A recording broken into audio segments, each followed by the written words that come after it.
Hey everyone, this time on Tim Talks Audio, we're checking out the latest from Kiive Audio. This is the Xtressor.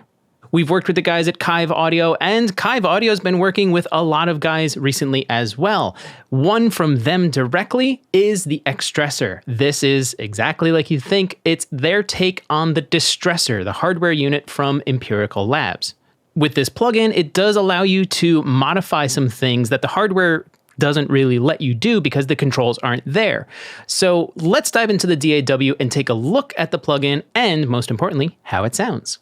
Okay, so here it is. This is the Xtressor from Kiive Audio. It probably looks really familiar, and if you've ever worked with or used a plugin from another manufacturer like this, this looks like a Xtressor. That's what it looks like. This is how the hardware looks. So let's very quickly go from left to right.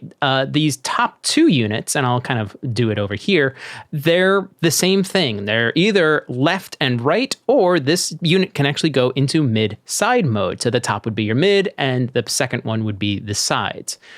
So everything is linked already. So if I start changing ratios, which are these buttons over here, you can see on both the left and right or mid and side that the ratio is linked. They're copied.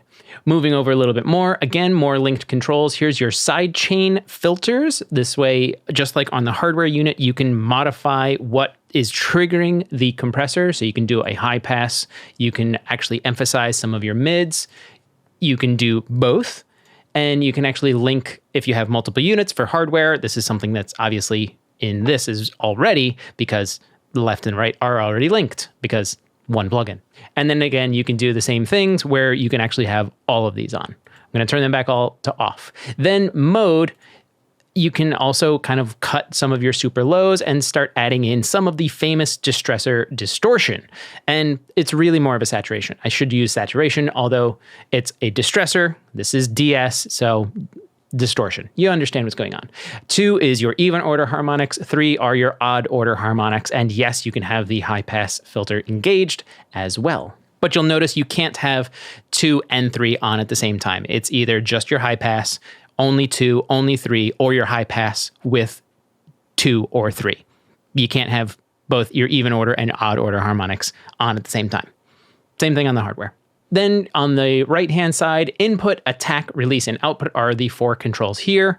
And it's exactly like you think. Here's your attack control. So how quick or fast do you want it to engage? If you increase it, it goes slower. And if you decrease it, it is faster. So 0 is its fastest, 10 is its slowest. We're going to slap that right back to 5 in the middle. Same thing for release. 0 is the fastest, 10 is the slowest.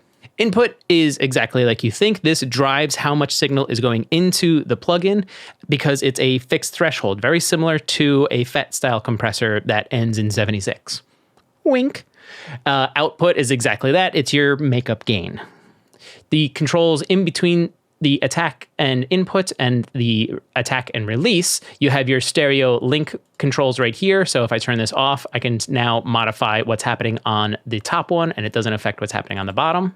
I'll turn that back on. And this is something that was in the newer Xtressors. This is the Brit mod. So this is the British mode. It's basically like an 1176, all buttons in. So it does some really heavy kind of mid-forward compression. So have fun with that. Then let's take a look at the bottom section. This is something that you don't see on the hardware units themselves. Again, it's split to left and right or mid side, and they are currently linked. So if I mess around with controls on the left, the controls on the right will follow suit. Saturation is additional saturation on top of the mode selector buttons and type up here. And then there's warmth, which you can add into your signal as well. And it kind of does exactly like you think. It rolls off some of the highs and gives you some of that low mid warmth that everybody loves. Careful with it though. When I was messing around with it, if you go a little bit too much, it kind of kills your highs too much. So mess around, blend it in. This has its own on-off control in the center here. That's what this green button is. And then the whole third tier has its own main power on the right-hand side. So this on switch here is just for the saturation and warmth. And then the entire unit of the bottom of the plugin is controlled on the right here. Then in the bottom section in the middle, you actually have some parallel processing capabilities built right in because you have mix knobs. So your mix knob of your compression circuits is right here. And again, you can see that they're currently linked. So I can go ahead and do some really heavy compression, but then blend it in to do some kind of like parallel processing. And the same thing with the saturation, which is this bottom section. I can blend this in however much I need as well. And like I keep saying, it's currently linked. You can have these as independent controls. This section in the center here is telling the plugin how it's going to react to signals. Stereo, or ST, that's its default. Because you have both a left and a right, you can easily just throw this onto any stereo track or channel you may have. Clicking the button turns it to MS, or mid-side, so you can do some processing of your mids versus sides and have them react differently. And then MN is mono. It's just mono. You don't have to use this button down here. You can actually just jump around by clicking on the letters. So I can go straight from mono to mid-side. Just something you don't have to kind of click through and get all of these. Then, like we see on other Kiive audio, oversampling builds right in. Auto gain is on. So as I adjust my input, you can see my output going down because I'm increasing my input, and vice versa. And it will follow suit to try and make sure that your input signal and your output signal are the same, and that what you're actually doing to your signal is better and not just louder. And then, like we've seen before, preset browser up here on the left, and the left and right arrows to let you toggle through. A and B, so you can make your own settings and kind of go back and forth. Undo, redo, and then here's like your settings where you can increase the user interface, get some infos, and check if there's any updates. That's all of the controls. Now, the important bit, how does it sound? I have this session pulled up, and we're on our lead vocal right now because everybody wants a distressor on their vocals. Makes sense. I mean, there's other uses for Xtressor as well, but vocals, that's pretty much what people are going for. Not to say you can't do it for anything else, but that's our example today. I'm going to get rid of this because this is just a blank unit, and I'm going to leave my Xtressor that I have sort of dialed in bypass. I want you to be able to hear the vocal. Here it is on its own in the mix, and I'll tell you right now, it's an extraordinarily dynamic vocal. Let me just move this out of the way, and you can see visually it's real loud and real quiet. This is a country song, and he was emphasizing some bits and real laid back in others. And we're in the chorus right now. So this is where the Xtressor is really going to shine, because I want to level all of this out so that you can hear all of the lyrics. Here's the vocal blended into the mix itself. She was real high.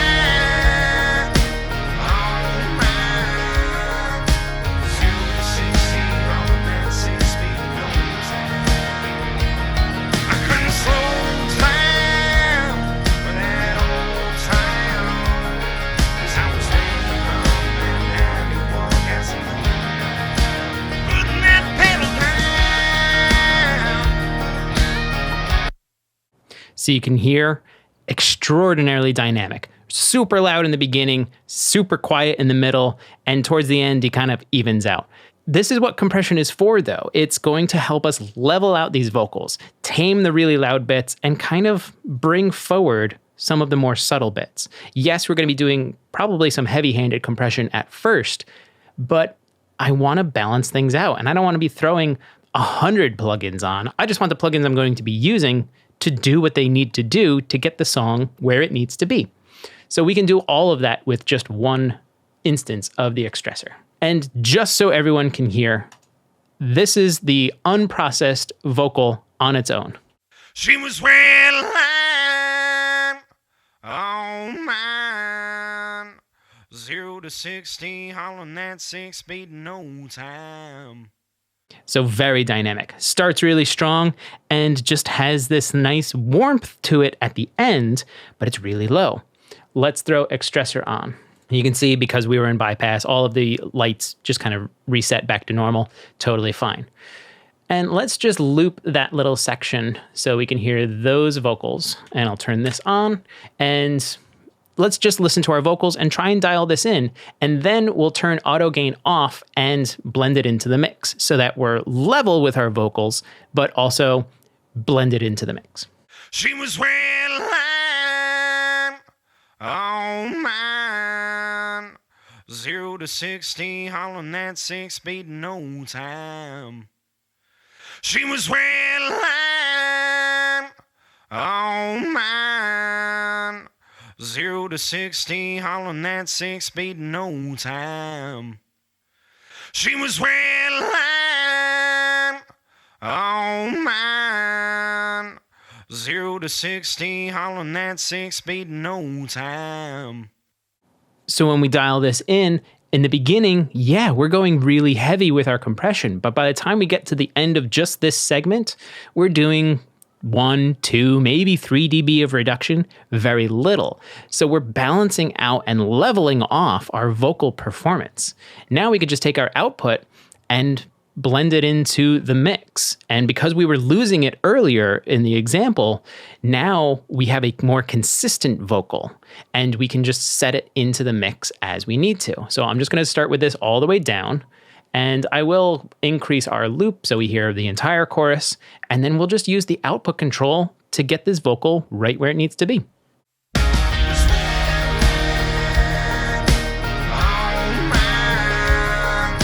Zero to 60, hollering that 6 speed in no time. I couldn't slow down for that old town, 'cause I was round to run that 91 gasoline.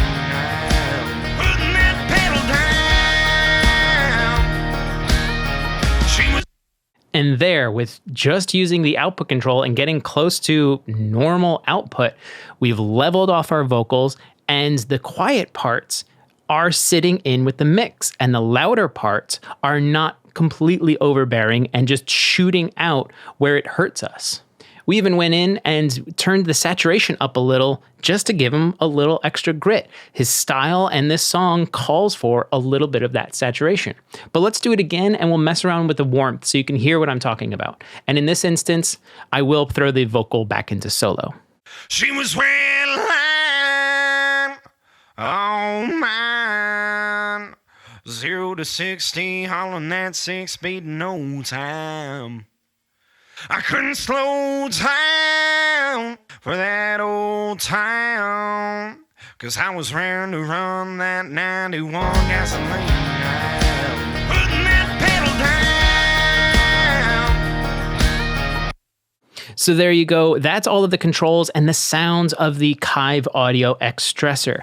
This is a really great representation of a Xtressor style plugin. And I'm curious, what are some of your favorite uses for this style of compression?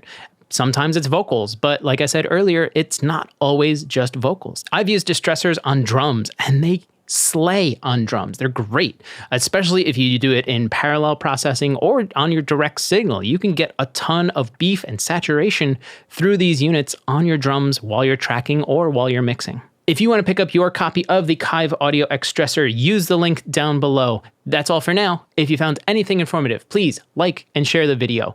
To join the community or ask about mixing or lesson information, join the Discord, link also down below. And if you have a question, ask it in the comments and I'll answer it in a future video. Thanks for watching.